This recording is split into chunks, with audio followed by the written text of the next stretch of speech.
আমি যে কথাগুলো বললাম এগুলো কোনো সনদ সহকারে একটা জায়গায় কেউ প্রমাণ দিতে পারলে আমি সবার সামনে তওবা করব, যে একটা আল হাদিসকে জাল হাদিস বলেছিলাম, তওবা করব ইনশাআল্লাহ। আপনাকে সময় দিলাম, আমার মৃত্যু পর্যন্ত খুঁজে বের করে দেখান কোন গ্রন্থে এটা সহিহ সনদ সহকারে, কি হাসান সনদ যদি থাকে, দুর্বল সনদ যদি থাকে, একবার বের করে দেখান। ভাই এটা আপনি যে আছে আমাকে রাগ করে কোনো লাভ আছে? এই জন্য বলেছি, যখন এই কথাগুলো বলছে আমাদের কত সমালোচনা, হুজুর ভুল কথা বলছে, হুজুর নবীর নামে মিথ্যা কথা বলছে, তার প্রতি কত ভালোবাসা। কিন্তু আমি শুধুমাত্র বলেছি এটা হাদিস না ভাই জান, এটা জাল হাদিস। আমাকে বলছে তুই ইহুদির দালাল। আমার তখন মনে হচ্ছে যে অন্ধের দেশে চশমা বিক্রি করছি, অন্ধর দেশ, এই দেশে চশমা বিক্রি করছি। একটা গ্রাম পুরোই মূর্খ, কেউ পড়া জানে না, অ জানে না, ওখানে নিয়ে চলে গেছি অ্যালবার্ট আইনস্টাইনের দ্য টাইম, এই বইটা নিয়ে চলে গেছি। বুঝি কে নেবেন? সবাই তো মূর্খ, কে কিনবে? মানে পজিশন বা পরিস্থিতি এতটা যে তাদেরকে বলছি যে ভাই জান যে কথাটা সঠিক নয়, এটা ভুল, তাতেও নাকি আমরা ইহুদি খ্রিস্টানের দালাল হয়ে যাচ্ছি। তাদের বক্তারা সুন্দর কণ্ঠে দিয়ে বলে চলে যাচ্ছে, তাদেরকে একবারে সাবধান সতর্ক করছে না। হুজুর বলছে আল্লাহর নবী একদিন হোসেন রাদিয়াল্লাহু তাআলা আনহুর সঙ্গে বসে খেলা করছে। হোসেন রাদিয়াল্লাহু তাআলা হঠাৎই আল্লাহর নবীকে বলছে, নানাজি বলেন তো কে বড়? আল্লাহর নবী তখন বলছে, কেন আমি বড়? হোসেন রাদিয়াল্লাহু তাআলা আনহু বলছে, নানাজি জি না, আমি মানি না আপনি বড়, বরং আমি হোসেন বড়। ভাই ঘটনা শুনেছেন কি শোনেন নাই? আল্লাহর নবী অবাক হয়ে বলছে, বলে কি আমি নবী, তুমি আমার নাতি, তুমি বড় কিভাবে? আলোচনার মধ্যে কিউরিওসিটি তৈরি হয়েছে, প্রশ্ন করছে। হোসেন তখন বলছে, নানাজি আপনি যদি বড় হবেন তো আপনি বলেন তো আপনার বাবার নাম কি? আল্লাহর নবীর সঙ্গে সে বলছে, কেন আব্দুল্লাহ? আর হোসেন বলছে, বলেন তো আমার আব্বার নাম কি? তো আলী বিন আবি তালেব। এখন বলেন তো কে বড়, আব্দুল্লাহ বড় না আলী বড়? আল্লাহ নবীকে যখনই প্রশ্ন করছে, আল্লাহ বলছে, তাই তো আব্দুল্লাহ আল্লাহ নবীর পিতা, কে চেনে, কজন জানে? আর চিনলেও তারপরে সে মুমিন না কাফের না মুশরিক, এটা নিয়ে মতানৈক্য আছে। অনেক ওলেমারা বলেছে তারপরে সে মুসলিমের কিতাবুল ঈমানে আল্লাহ নবী বলেছে যে তার পিতাও জাহান্নামে যাবে, এমন দৃষ্টান্ত পাওয়া যায়। এই কথা শুনে বোঝা যাচ্ছে যে না, আল্লাহ নবীর পিতা বড় না, বরং আলী বড়। এরপরে আল্লাহ নবীকে আবার হোসেন জিজ্ঞাসা করছে, এবার বলেন তো আপনার আম্মার নাম কি? আমাদের নবী তখন বলছে, কেন আমার মায়ের নাম আমেনা। হোসেন বলছে, আমার মার নাম কি জানেন? ফাতেমা, জান্নাতের সর্দার। বলেন এবার কে বড়? আল্লাহ বলছে, তাই তো, বিষয়টা তো এইভাবে ভেবে দেখিনি। এরপর আবার হোসেন বলছে, নানাজি বলেন তো আপনার নানির নাম কি? আল্লাহ সুলতান নানির নাম বলেছে, যেটা জাল হাদিসের নানির কথাটা নাই, কিন্তু হুজুর বলে দিয়েছে। তারপরে বলছে আল্লাহ নবীকে, হোসেন রাদিয়াল্লাহু আনহু বলেন তো আপনার নানির নাম কি? এবার হোসেন বলছে, জানেন না আমার নানির নাম কি? আমার নাম খাদিজাতুল কুবরা রাদিয়াল্লাহু তাআলা আনহা। এখন বলেন তো কে বড়? কথা বুঝতে পারছেন কি ভাই?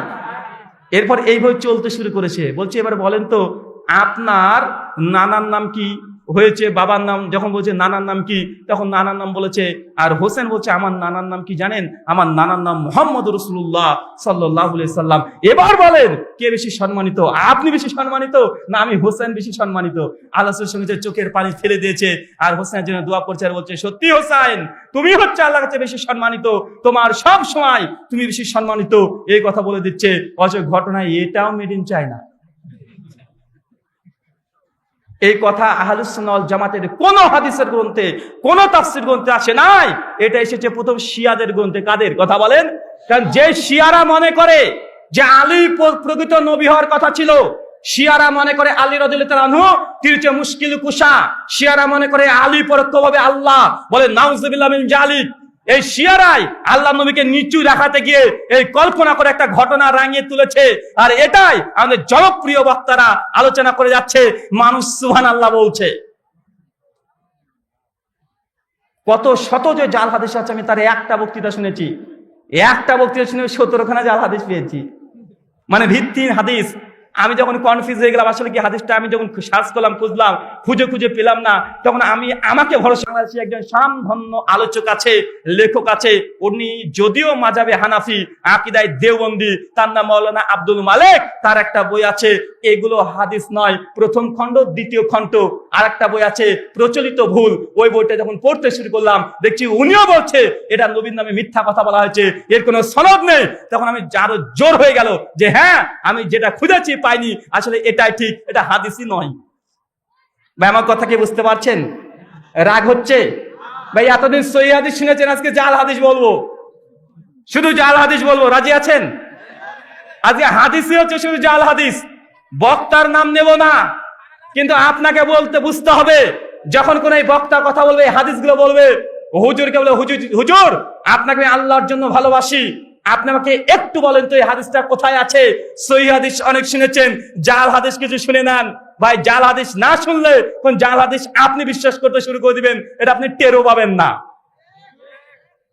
আসেন আর একটা, একদিন নবীজি মুহাম্মদ সাল্লাল্লাহু আলাইহি ওয়াসাল্লাম বসে আছে, আলী বিন আবি তালেব তিনিও বসে আছেন, 4-5 জন সাহাবী একসঙ্গে বসে আছেন। একজন দাওয়াত দিয়েছে খেজুরের, সমস্যা সবাই খেজুর খেতে শুরু করেছে, খেজুর খাচ্ছে, সবাই খাচ্ছে, আর বিচিগুলো সামনে রাখছে, খেজুর খাচ্ছে, বিচিগুলো সামনে রাখছে। খাওয়া যখন শেষ, সমস্ত সাহাবীরা গুনছে একটা দুটো করে কে কতটা খেজুর খেয়েছে, বিচিগুলো গুনে দেখছে। আর আল্লাহর নবী খুব চালাকি করেছেন কি জানেন? আল্লাহর নবী যতগুলো খেজুরে খেয়েছিলেন সমস্ত বিচিগুলো তুলে আলী রাদিয়াল্লাহু তাআলা আনহুর প্লেটের সামনে রেখে দিয়েছে। সবাই যখন খেজুরে বিচি গুনছে কে কতটা খেয়েছে, দেখছে আলী বিন আবি তালেব রাদিয়াল্লাহু তাআলা আনহুর প্লেটে সবচেয়ে ডবল বিচি। আল্লাহ রাসূল তখন হাসতে হাসতে বলছে, কি গো জামাই, তুমি এত বড় পেটুক, সবার চাইতে ডবল খেয়েছো? আর আলী বিন আবি তালেব তখন বলছে, আমার নচেতে একটু বেশি খিদে লেগেছিল, এই জন্য ডবল খেয়ে নিয়েছি, কিন্তু আমার শ্বশুরকে দেখেছো? আমার শ্বশুর যিনি আছেন উনারে এত খিদে লেগেছে, উনি বিচি সমেত খেয়ে নিয়েছে, মানে সামনে বিচি নেই। কথা কি বুঝতে পারছেন? এই কথা হুজুরে বলছে, এটাও মেড ইন চায়না, এটাও হাদিস নয়, এটাও শিয়ার আল্লাহ নবীকে অপমান করার জন্য করেছে। কথা কি বুঝতে পারছেন ভাই? এটাও শিয়াদের গ্রন্থে আছে, আহলুস সুন্নাহর কোন গ্রন্থে নেই। আল্লাহ নবীকে অপমান করার জন্য শিয়ারা এই ঘটনা তৈরি করেছে, আর সুন্নিরা এই কথাগুলো আউড়ে চলে যাচ্ছে তোতা পাখির মতো। যে হুজুর বলেছে তাকে জিজ্ঞাসা করেন কোন গ্রন্থে ঘটনা পেয়েছেন, উনিও বলতে পারবে না। ওই সিডি ক্যাসেট শুনে ইউটিউবে বক্তৃতা শুনে একজনের কাছ থেকে আরেকজন শিখেছে, এবং ঘটনা চলছেই। এটা আল হাদিস না ভাইজান, এটা জাল হাদিস। এটা শিয়ারা তৈরি করেছে, কোন মুসলমানের বাচ্চাই জাল হাদিসগুলো প্রচার করতে পারে না। বক্তার একটা নাম বলবো না, ইউটিউব সার্চ করলে পেয়ে যাবেন কোন বক্তা বলেছে। বা আমাকে গালি দেন না, অনেকে আবার বলছে, পরামর্শ দিচ্ছে, ভাইজান বুঝলাম আপনার কথাই সঠিক, তো আপনি বক্তাকে গিয়ে বলবেন যেটা সঠিক হাদিস নয়, ওনাকে বললেই তো হয়ে যায়। আমি তখন তাকে বলছি, ভাইজান তাকে কিভাবে বলবো, তাকে কি ধরা ছোঁয়ার মধ্যে পাওয়া যায়? তিনি তো দেশেই নেই, কিভাবে বলবো বলেন? এবার তাকে ফেসবুকে হোয়াটসঅ্যাপে মেসেজ করেছে, সিন করে না, এখন কিভাবে বলবো? উনি লক্ষাধিক মানুষের সামনে কথাগুলো বলেছে। জাল হাদিস যদি লক্ষ মানুষের সামনে বলা হয়, এটা যে জাল হাদিস। আমরা যদি লক্ষাধিক মানুষের সামনে বলি, সমস্যা কোথায়? নাম নিয়েছি, কথা বলেন, নাম নিয়েছি। আপনি নামাজ পড়ছেন, ইমাম সাহেব সূরা ইয়াসিন পাঠ করছে, 4 নম্বর আয়াত থেকে ভুল করে ফেলেছে, আপনি বুঝতে পারছেন ভুল করলো, তো এখন এক কাজ করবেন, নামাজ শেষ হয়ে যাবে, কানে কানে গিয়ে হুজুর ভুল হয়েছিল। ভাই বলা যাবে? কথা বলেন, কখন বলতে হবে? নামাজ রত অবস্থাতে তাকে লুকমা দিতে হবে। এখন আপনি বলছেন যে না, বাড়িতে গিয়ে লুকমা দিতে হবে, ভুল করেছে মসজিদে, বাড়িতে গিয়ে নাকি লুকমা দিতে হবে। তো হুজুর লক্ষ লক্ষ মানুষের সামনে জাল হাদিসগুলো বলেছে, লক্ষ লক্ষ মানুষের কাছে পৌঁছানো দরকার আছে না নাই? কথা বলেন।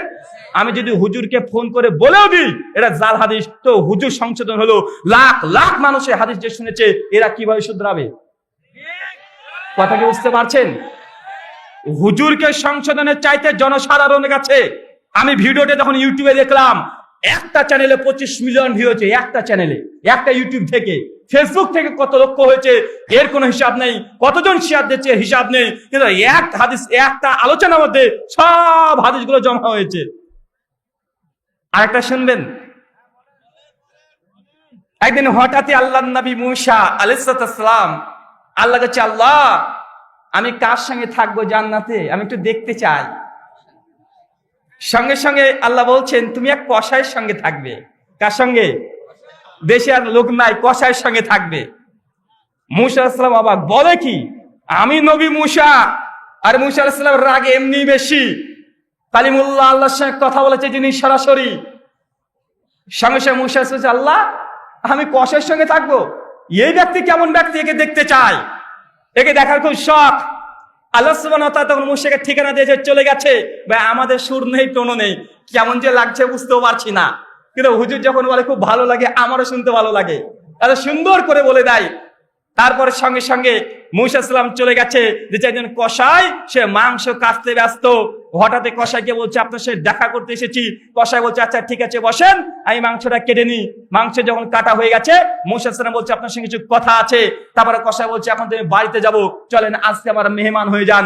নবী মুসাকে নিয়ে কসাই চলে গেছে, সঙ্গে সঙ্গে মুসাকে বসতে দিয়েছে আলাইহিস সালাম। এরপর ওই কসাই নিজে হাতে মাংস রান্না করেছে। রান্না করার পর তারা আম্মা জানের কাছে পেশ করেছে, খাওয়িয়েছে। তারপর মুসা সালাম দেখে অবাক, এই ঘটনা আরো কত যে রংচং মাখিয়ে বলেছে। তারপর ওই ব্যক্তিকে মুসা আলাইহিস সালাম বলছে যে আপনি নাকি জান্নাতে থাকবেন, তো আপনি কি এমন আমল করেন? উনি বলছেন আমি এমন কিছু আমল করি না, প্রতিদিন এসে মায়ের খেদমত করি। কি করি কথা বলেন? মায়ের খেদমত করি। মানে আল্লাহ তার মায়ের খেদমত দেখে এতই সন্তুষ্ট, তার মাও সন্তুষ্ট। তার মা দোয়া করে, তাহাজ্জুদের নামাজ পড়ে, আল্লাহ আমার ছেলেকে যেন পরকালে মৃত্যুর পরে জান্নাতে যেন নবীর সঙ্গে রাখিও। তো আল্লাহ আমার মায়ের দোয়া কবুল করে নিয়েছে। কথা কি বুঝতে পারলেন? তার মার খেদমত করতো কসাইটা, মা তাহাজ্জুদের নামাজ পড়ে কি করতো? দোয়া করতো যে আমার ছেলে প্রেমে সন্তুষ্ট, আল্লাহ তুমি আমার ছেলেকে নবীদের সঙ্গে রাখিও। আর আল্লাহ এই দোয়াটা কবুল করে নিয়েছে। তাই কসাইটা জান্নাতে কার সঙ্গে থাকবে? নবী মুসা আলাইহিস সালামের সঙ্গে। হাদিস এটাও মেদিন চায় না, এটাও টাটকা জাল হাদিস। কোরআন হাদিস তো দূরের কথা, আপনি চেক করে দেখেন, আমার কথা বিশ্বাস করা দরকার নেই। আপনি যে হুজুর কাছেন, হুজুর কেবল হুজুর, লক্ষ লক্ষ হাদিস আছে, এখন অত চেক করা দরকার নেই। আপনি বলতে রহুল ভাই আপনি কি সব হাদিস পড়ে মুখস্থ করে ফেলেছেন? সবগুলোকে ঘেটে ঘেটে দেখে নিয়েছেন? ভাই জানেন এখন কম্পিউটারের যুগ, হাদিসের দুটো অক্ষর লিখে দিলে হাদিসের 14 গোষ্ঠী আপনার সামনে এখনই চলে আসবে। আসবে কি আসবে না কথা বলেন? যারা আলেম তারা জানেন, মাত্রায় শামেলা আল বাহিসুল হাদিস মাত্র 10-12টা অক্ষর লিখে দেন, অর্ধেক অক্ষর লিখে দেন, ওই অর্থে যত হাদিস আছে সবগুলো চলে আসবে। কত নম্বর হাদিস, হাদিস সহিহ না জয়ীফ, কোন গ্রন্থে আছে, কে একে জয়ীফ বলেছে, কি কারণে জয়ীফ বলেছে, কোন রাবীর সমালোচনা আছে, কতটা যারা আছে, কতটা তাদির আছে, সবগুলো আসবে কি আসবে না কথা বলেন? সবগুলো চলে আসবে। আমরা চেক করে দেখেছি, এটা হাদিস নয়, এটা নবীর নামে মিথ্যা কথা বলা হয়েছে। বলছে ইসরায়েলি রেওয়ায়াত, এটা বাইবেলের মধ্যে থাকার দরকার ছিল, বাইবেলে নেই। আমি বাইবেলের ছাত্র পড়েছি, এক জায়গাতেও নেই। বাইবেলে প্রোটেস্ট্যান্টরা বিশ্বাস করে 66টা বই, ক্যাথলিকরা বিশ্বাস করে 72টা অধ্যায়, যারা অর্থোডক্স তারা মনে করে 88টা অধ্যায়, সবগুলো আছে। প্রথম থেকে শেষ পর্যন্ত কয়েকবার বাইবেল পড়া আছে আমার, এক জায়গাতে ঘটনা পাই নাই। বাইবেলের ব্যাখ্যা গ্রন্থ ইহুদিদের তালমুদ, ওখানেও নেই, তালমুদেও নেই, তানাকেও নেই। অনেক কমেন্টারি বাইবেল আছে, জিউস বাইবেল আছে, একটা জায়গায় এই ঘটনা লেখা নেই। অতএব এটা ইসরায়েলি রেওয়ায়াতও নয়, এটা নবীর নামে মিথ্যা কথা বলা হয়েছে। একটা ক্লু দিয়ে বুঝতে পারবেন। ভাই বলুন তো মুসা আলাইহিস সালামের যুগে কি তাহাজ্জুদের নামাজ ছিল? তার মাথা যে নামাজ পড়তো কিভাবে কথা বলেন? মুসা আলাইহিস সালামের যুগে কি তাহাজ্জুদের নামাজ ছিল? এর প্রমাণ কোথায়? ইহুদিদের ওপরে সর্বাধিক যেটা আমরা পাই তালমুদে আছে, বুক অফ পাইদাসের অধ্যায়ের মধ্যে, যে ইহুদিরা 3 ওয়াক্ত নামাজ পড়তো। কত ওয়াক্ত? 3 ওয়াক্ত। তারা 5 ওয়াক্ত পড়তো না, 5 ওয়াক্ত আমাদের উপরে ফরজ। কিন্তু ওই যে বলছে ওই কসাইয়ের মা নাকি গভীর রাত্রিবেলাতে তাহাজ্জুদের নামাজ পড়ে দোয়া করতো। ভাই এই কথা একদম জাল হাদিস, কিন্তু হুজুর বলছে বিশ্বাস করাবো কিভাবে? ভাই এটা হাদিস নয়। একটা কথা বলি, আপনি যে হুজুরকে বিশ্বাস করেন তার কাছে যান এবং গিয়ে বলেন দেখেন আমাদের এই হুজুর এই হাদিসটা বলেছে, এটা হাদিস না হাদিস না একটু বলেন তো। ভাই পারবেন কথা বলেন? পারবেন? আমার কথার বিশ্বাস করার দরকার নেই, আমি তথ্য দেওয়ার দরকার, তথ্য আপনাকে দিয়ে গেলাম। আল্লাহ কোরআন মাজিদে বলেছে ফাযাক্কির ইন্নামা আনতা মুযাক্কির লাস্তা আলাইহিম বিমুসাইতির। আমাদের কাজ শুধুমাত্র সত্যকে প্রচার করা, যার ইচ্ছা গ্রহণ করবে, যার ইচ্ছা গ্রহণ করবে না। সূরা গাশিয়া 88 আয়াত নম্বর 20 এবং 21। আমাদের কাজ শুধু মানুষকে সত্যগুলো জানিয়ে দেওয়া। ভাই দরকার আছে না নাই কথা বলেন? জাল হাদিস আর শুনবেন, কত রোমাঞ্চকর জাল হাদিস আছে। এই এক কথার জাল হাদিস তো অনেক আছে, কিন্তু বক্তারা এত সুন্দর সুন্দর করে গুছিয়ে এত সুন্দর করে জাল হাদিস বলে, শুনতেও ভালো লাগে। তার মধ্যে আর একটা জাল হাদিস, সাদ্দাতের জান্নাত তৈরি করার ঘটনা। ভাই শুনেছেন কি শোনেন নাই? সাদ্দাত নাকি জান্নাত তৈরি করলো, দুনিয়াতে যত সুন্দরী নারী আছে সবগুলোকে নিয়েছে, নিয়ে নাকি জান্নাতের হুর তৈরি করেছে, ছোট ছোট বাচ্চাদেরকে গ্লোবান তৈরি করে দিয়েছে। এই ঘটনা একদম এটাও জাল হাদিস, অনেক লম্বা ঘটনা জানা আছে, তাই আপনাদেরকে এই সম্পূর্ণটা বললাম না, এটাও জাল হাদিস। আরেকজন রোমাঞ্চকর বক্তা তিনি বলছেন নবী ইদ্রিস আলাইহিস সালাম হঠাৎই মালিকুল মউতের বন্ধু হচ্ছে ইদ্রিস নবী। কোন নবী কথা বলেন? ইদ্রিস নবী মালিকুল মউতের বন্ধু।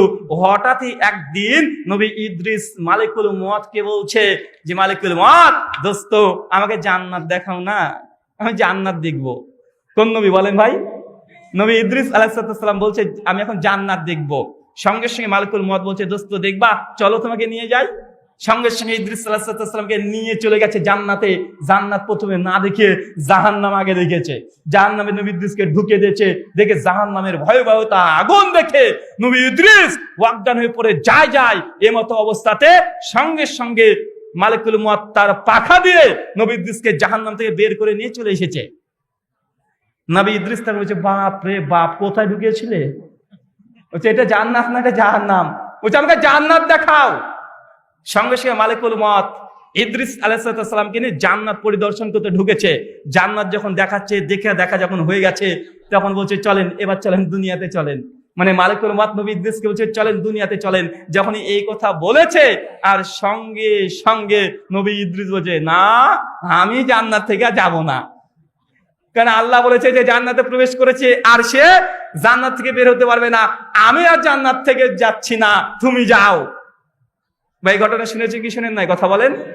এটাও মেড ইন চায়না। দুর্ভাগ্যজনক হলো সত্য, এই কথাটাও ভিত্তিহীন। এটা কোরআনের আয়াতেও নেই, এটা হাদিসেও নেই, সহিহ দূরের কথা জয়ীফ সনদে পাওয়া যায় না। মনে রাখবেন ইলমের মারকাজ গোটা বিশ্ব জগতে ইসলামের নামে যত দল আছে, যত মাযহাব, যত ফিরকা, যত উপদল আছে, সমস্ত দল থেকে এই নোংরা কথাগুলো, কাজগুলো আজকে ইউটিউবের মধ্যে ভাইরাল হচ্ছে কি হচ্ছে না কথা বলেন? আলহামদুলিল্লাহ। তবে যতগুলো ফুটেজ দেখা যায় যে হুজুরদেরকে নিয়ে টিকটক করা হয়, টিকটক হুজুর আছে না নাই? টিকটক হুজুর আছে। যত রকমের গালিগালাজ খিস্তি মারা হুজুর আছে না নাই? এগুলো ভাইরাল হয়, আলহামদুলিল্লাহ সুম্মা আলহামদুলিল্লাহ। আহলে হাদিস কোন আলেমদের ওই ফুটেজে ভিডিও আসে না। তাই আমরা এই কথাই বলি, অন্তত পক্ষে ইলমের মারকাজ এই জিনিসটা উপমহাদেশে যে জন্য সূচনা হয়েছিল, বিশেষ করে ওয়াজ মাহফিল, আজকে অধিকাংশ ক্ষেত্রে পঞ্চরসের মতো আজকে শুধুমাত্র আয়োজন করা হয়। বক্তারা গান গজল করে মিথ্যা কেচ্ছা কাহিনী দিয়ে চলে যায় কি যায় না? জনপ্রিয় বক্তা, কণ্ঠটা শুনলে খুব ভালো লাগে। রাত্রিরাতে যার বক্তৃতা না শুনলে আপনার আমার কারো ঘুম হয় না, দেখতে অনেক সুন্দর।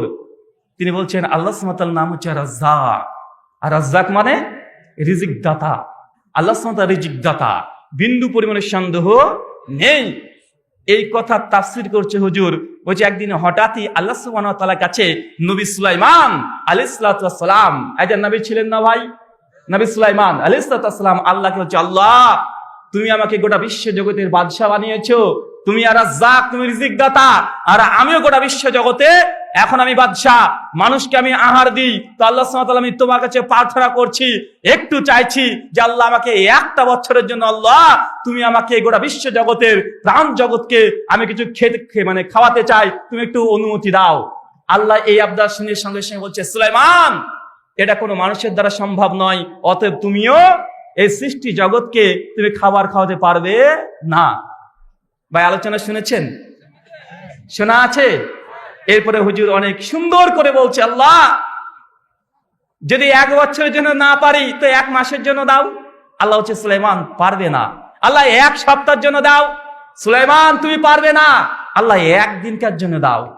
যখন আল্লাহ কাছে 1 দিনের জন্য চেয়েছে, আল্লাহ সুবহানাহু ওয়া তাআলা নবী সুলাইমানকে বলছে আচ্ছা ঠিক আছে যাও, তোমাকে অনুমতি দেওয়া হলো। গোটা বিশ্ব জগতে যত সৃষ্টি জগৎ আছে সমস্ত সৃষ্টি জগৎকে তুমি 1 বেলা 1 দিন শুধুমাত্র খাবার খাওয়াবে।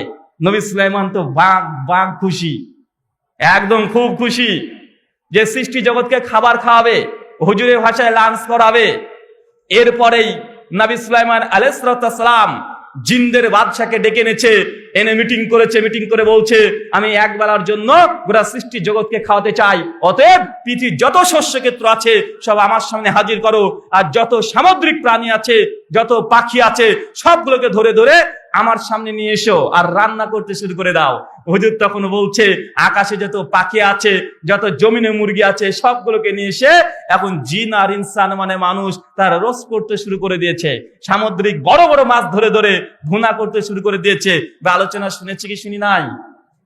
শুনেছি। ভালো লাগে না শুনতে? অনেক সুন্দর লাগে, মাশাআল্লাহ। এই তো ওয়াজ, কত সুন্দর সুন্দর সুন্দর ঘটনা বলবে। হুজুর এসে শুধু বলে এটা বিদাত, ওটা বিদাত, এটা করা যাবে না, ওটা করা যাবে না, এই জান্নাত, এই জাহান্নাম, শুধু এটাই করে। সুন্দর সুন্দর ঘটনা বললে তবেই না ওয়াজ। হুজুর এরপরে বলছে যখন জিন ফেরেশতা সকলে একসঙ্গে এসে খাবারটাকে রান্না করে ফেলেছে, আল্লাহ সুবহানাহু ওয়া তাআলা নবী সুলাইমান আলাইহিস সালামকে বলছে, সুলাইমান, গোটা বিশ্ব জগতে আমার অজস্র মাখলুকাত আছে, তুমি কাকে দিয়ে শুরু করতে চাচ্ছ? কাকে প্রথম খাওয়াতে চাচ্ছ?